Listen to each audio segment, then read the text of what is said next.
Good morning. Welcome to a day at home where I am ticking things off my to-do list today. I guess I'm going to try to be productive, but I actually don't think it's going to be a full-on productive day because it's been pretty slow so far. I definitely had a moment this morning of frustration with watching the news and everything that's going on in the world right now, and I just, you know when you have those moments where you're just like, I'm so angry and I give up on everything? Yeah, that was me this morning. Sat in my bed and just kind of waited it out until I felt like I was ready to get up and put on some makeup and kind of get dressed. Like, I'm wearing this really old Forever 21 sweatshirt thing, so I'm like kind of dressed but not really, because again, at home don't really have to get properly dressed at the moment. So that's kind of where I'm at with today. I'm just gonna have a slow but get things done kind of day. Anyway, I thought I'd start with a little update for you. If you follow me on Instagram, then last week you would have seen that my Amazon order with my new gel nail kit thing arrived, and actually pretty impressed. I repainted my nails yesterday morning after a week of having gray, no chips in the gray, which was amazing, and I really like it. So let's just jump back to yesterday for a little bit and I'll kind of show you my nail things and what I've been doing to one, keep myself occupied, but two, to do my nails at home. I really don't think I'm gonna go back to the salon after this. I bought a little DIY nail kit from Amazon. It comes with the lamp and a few nail polishes. So there is a top coat, a base coat, a matte coat, which I've never used before, and then it came with these 6 colors. So there is pink, a pink, and then a glittery pink, and then a gray, which is what I have on my nails right now. And this is actually a week old. It's actually done pretty well. I don't think I'll be doing it weekly because it's a lot of effort to soak them off. And then this one is like a taupe color, but I quite like it. It came with a whole bunch of accessories, including some tapes and then like even gemstones, which is very cool. And I've just soaked off my left hand, which I've got a bowl of hot water and then some acetone in the little bowl, and it's blue. I need to get like a clear acetone because now my fingers are kind of blue. And then I've just sort of soak it for a little bit, gently scrape them off, and then soak it a little bit more. But I'm gonna do this hand and get these ones off, and then I can start painting. Now it's time for the fun part. I'm just gonna push back my cuticles. I've just had them soaking in water, and then I'm going to get painting them.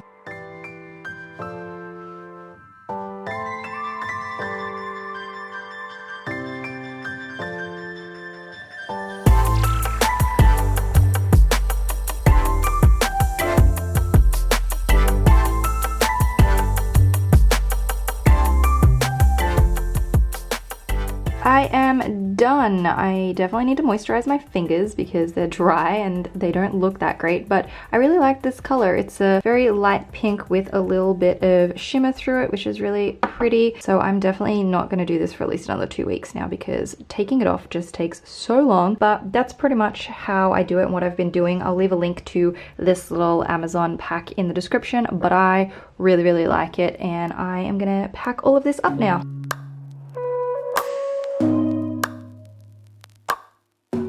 I started this artwork the other day. It's a bunch of line drawing flowers. Don't know if you remember, but in my first semester of university we had a print subject. It was my favorite subject, and we had to design motifs to make a pattern out of. And so I have taken this design here, which was one of my motifs, and just the similar style that I drew in that subject, and created like a little garden bed. And so I'm just using my Copic markers to outline everything. I think I'm going to be using number, what is this, 0.3 for the bigger designs, and then I might move down to maybe the 0.1 or the 0.05 to do some of the more flicky little pieces at the bottom, and then I'm going to watercolor it all in.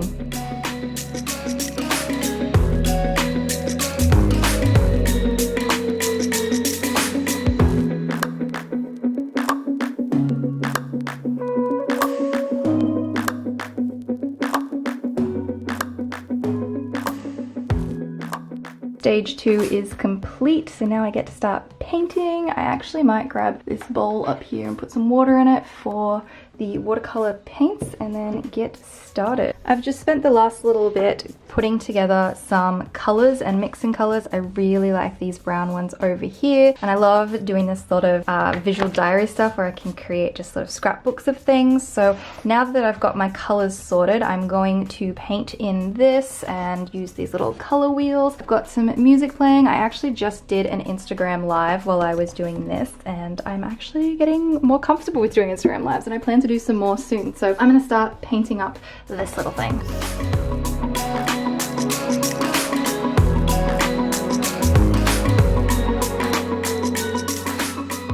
Okay, so I'm done, and I don't actually love it. I don't like how dark some of the colors are, and it's not really looking how I wanted it to. I think there was just too much paint and too much water on the brush, which is a little upsetting because I really like the design. I just don't like the coloring. It's very autumn though, which I don't mind, but you know what? I'm gonna have to redo it because it's annoying me. I just might redo it another day, but I do really like this sort of design, like the floral and the line drawings. It's definitely my type of illustration style, but you know what? I'm practicing, and with practice, I will eventually get better. Now that I've had a chance this morning to get in and do some artwork and be creative, which by the way, I really enjoyed going live while painting. I feel like I should maybe do regular lives and we can all just paint and draw and hang out. I think that would be cool. So let me know if that's something that you would like me to do more often, but it's just really relaxing. I really like painting and just making up colors and swatching and things. So now that I've done that, I do need to get in and do a little bit of work. I need to style this stuff up and create a flat lay. So that's what I'm gonna do, and then I'm gonna probably edit that photo as well.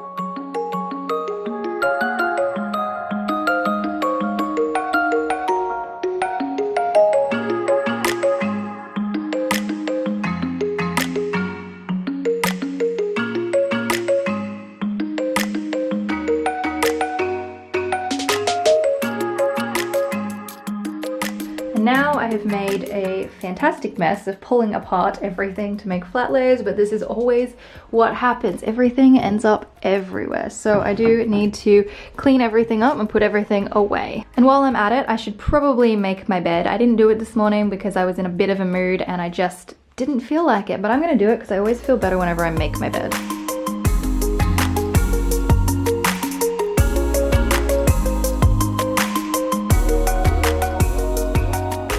Good afternoon. It is actually the next day. Yesterday was just like a really slow kind of day, a bit of a frustrating day. I guess that's just the effects of like being in isolation. There's ups and downs. Probably shouldn't have started a video yesterday, but it's fine. Like, this is what we're all going through right now. So today I've actually got myself up and properly dressed with jeans and like a sweater. I have been up since 6 and it's now like maybe just after 1 p.m. and I have been doing so much work today. I reshot all of the art supply stuff. I felt like I needed to have a photo where I was in it as well, not just the supplies. It just didn't seem to work as just a supply flat lay, if that makes sense.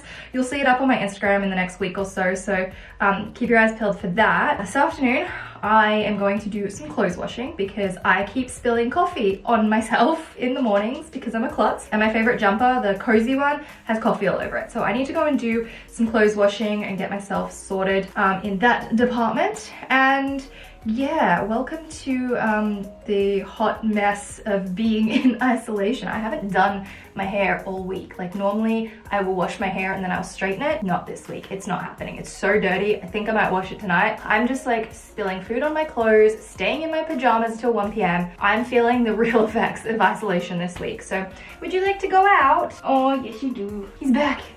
He's back again. Look at that face. Look how cute you are. All right. Come on, I'll let you out. And you wanna know what else has just happened? My camera battery is flashing at me. Okay, I'm gonna go and get all of my clothes ready to put in the washing machine while this charges. This is my masterpiece. I don't know if you can really see it on camera, but nice big splodge of coffee right down the front. I've actually had so many questions about this sweater. It's so cute and so comfy, and it's stayed fluffy. I've had this for like maybe 2 months now. I purchased it when I was in Canada, but from like an American like boutique. So I'll have it linked in the description, but it's still really fluffy on the inside, even though I've worn it a million times and washed it quite a few times. So let's go and deal with the disastrous clumsiness that I am. I've had a lot of questions about why I do the washing liquid like this. I don't know, it just cleans out the cap entirely so I don't put it back on and it gets messy or anything. I don't have a good reason.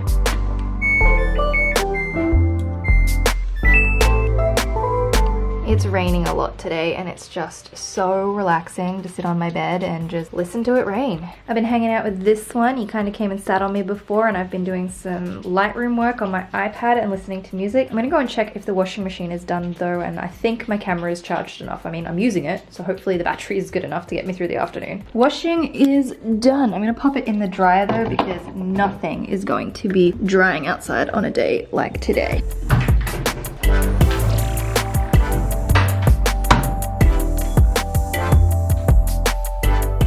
Washing is done, and no, I didn't style my hair. I brushed it and I put some dry shampoo in, and this is what I've got. So I actually jumped on Instagram last night and I got you guys to ask me some questions that you would like answered. And honestly, the biggest question that I get asked pretty much all the time is, when are you moving? Are you moving back to Canada? Are you moving to Melbourne? Or when are you moving? Just when are you moving? And right now I'm not moving anywhere. I don't think it would be appropriate, and I think it would be very irresponsible of me to move at this time when I don't have to. If you have to move out of necessity, that's totally fine, but I don't. So I just don't think it would be the responsible thing to do to move right now, but also mostly because I can't, because I am stuck in Australia, because I can't go back to Canada until this is all over.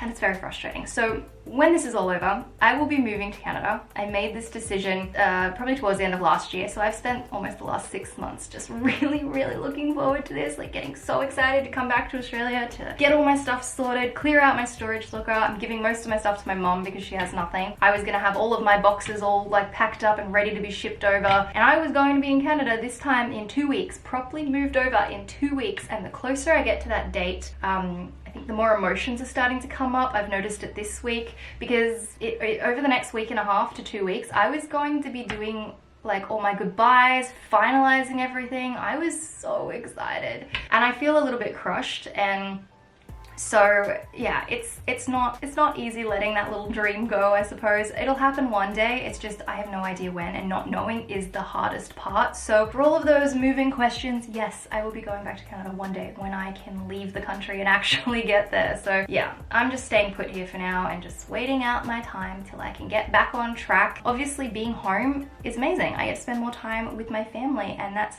amazing, and I am not dismissing that in any way, but it doesn't just magically take away the pain of missing Toronto and missing the people that are there. And it's just, yeah, it's not been easy. So it comes in waves, up and down, which actually leads me on to the next question, which I think is very important to answer at this time, and that is, where are we? How are you coping in ISO, and what do you miss the most? I miss knowing definitively when I was going to be moving and actually having set dates to be able to get things done. I was finally starting to put the wheels in motion. Coming back to Australia meant I was finally getting things sorted, and I miss knowing.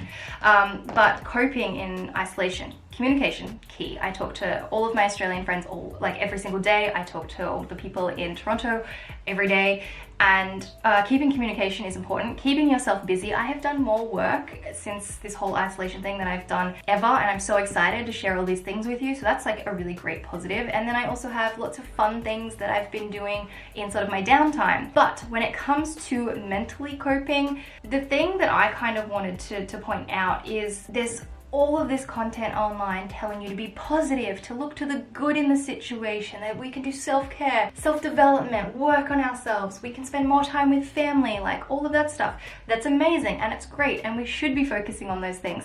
But I don't think it's fair to force yourself to be positive in an extremely difficult time. I think it is really important to feel every single emotion. If you're having a great day, feel it. If you're having a bad day, feel it, because if you suppress those negative emotions, they are going to come out at a later date, and you do not want that. So for example, yesterday morning, I was frustrated with the entire situation, so I sat in bed and I fed into the frustration for half an hour, and then I got up and got on with my day. That sort of stuff is processing the emotions, it's feeling it, and it's just working through it. So don't feel pressure from social media to be like super smiley and happy all the time, because life is just like amazing. It's not. This is really difficult for a lot of people. The unknown is scary.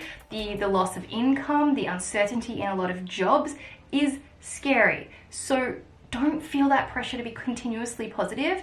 Feel what you gotta feel and allow yourself to go through all of the emotions that are going on right now. But, you know, like I said, it is important to recognize that there is good in this. There are positive things in this, but just don't force yourself into them. Feel them when you're gonna feel them. So I just wanted to cover those two main things because they're just really important to me. I can feel myself getting worked up because like this is what I'm feeling right now. So I just need literally a minute to like breathe and bring myself back down before I continue. So one moment while I breathe and get it together. Maybe we could all breathe together, you know, like let's just all take a deep breath, like breathe in, breathe out, you know? Calm down for a minute, but I just had to get that out there. So I've had a lot of really great questions. Most are around moving. A lot are around, you know, what do I miss in Toronto? I just miss everything. I have a million reasons why I'm moving, and I'll probably share them with you in the future, but like guys, I haven't been this happy in a really long time, and I miss everything about Toronto. I can't wait to go back. Don't get me wrong, I love Australia, but as soon as I landed in Melbourne, I was like, I feel like I'm on vacation. This is my vacation spot. Toronto is home, so I'm very, very excited. I am actually going to do some more design work this afternoon. That's what I've decided to do, and I'm going to share something with you, and I have literally this afternoon to just do it because I'm editing this video tonight and uploading it tomorrow morning, which is right now as you're watching it. So design work. I really enjoyed doing my live yesterday when I was watercoloring and just chatting to you guys, and I thought, why not? Seeing as we're all stuck home this weekend for Easter, I create a little artwork sheet and we can all sit down and do this little artwork together on some lives, and I'll go live over the weekend. I'm not exactly sure when, so make sure you follow me on Instagram, check my stories. I'll give exact times, and I will have a link in the description for this printout of my Easter eggs. I freehand drew an Easter egg, copied it 6 times, and now I'm about to draw in some cute little details.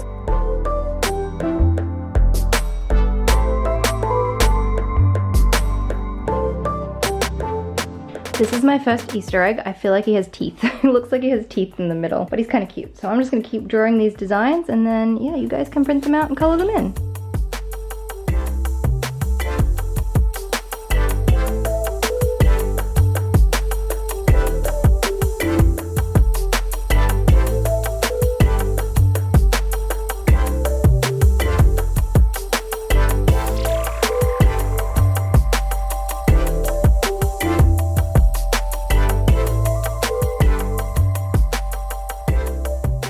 Here are my eggs. I don't know which one is my favorite, but I feel like this one looks like cheese or pizza or something. So I'll have this one available. If you've got kids, I feel like they would really like them, and it's totally for adults too, because I'm so gonna be coloring these in. But what I'll do as well is I'll hide this layer and do just a plain one as well if you want a plain one to do your own designs, or I might do a plain one and just mix like different watercolors, and then I might also do this layer as well and have like 2 different kinds. But I'm gonna write a blog post and have them available from that blog post.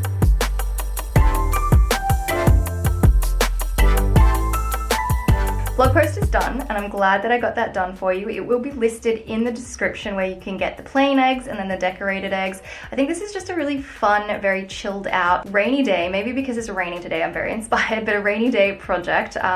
Even if the weather is great, we're still all stuck inside anyway. And I think this will be really good if you've got kids as well. I think they might really enjoy the patterned eggs to like color in. I'm gonna use watercolors, but you can use whatever medium you like, and you could even cut them out if you wanted to do a little bit of Easter decorating as well. Feel free to print out as many as you like, and you can start them now. You can wait till the lives. I haven't quite decided as of this exact moment when I will be living, but like I said, if you go to my Instagram stories, check back over the next 24 hours, I will let you know when I'll be jumping on live so that we can do a little bit of an artistic session together. So hope you guys have enjoyed this weird random mushed together vlog of me feeling a range of emotions and then talking about how it's good to feel a range of emotions.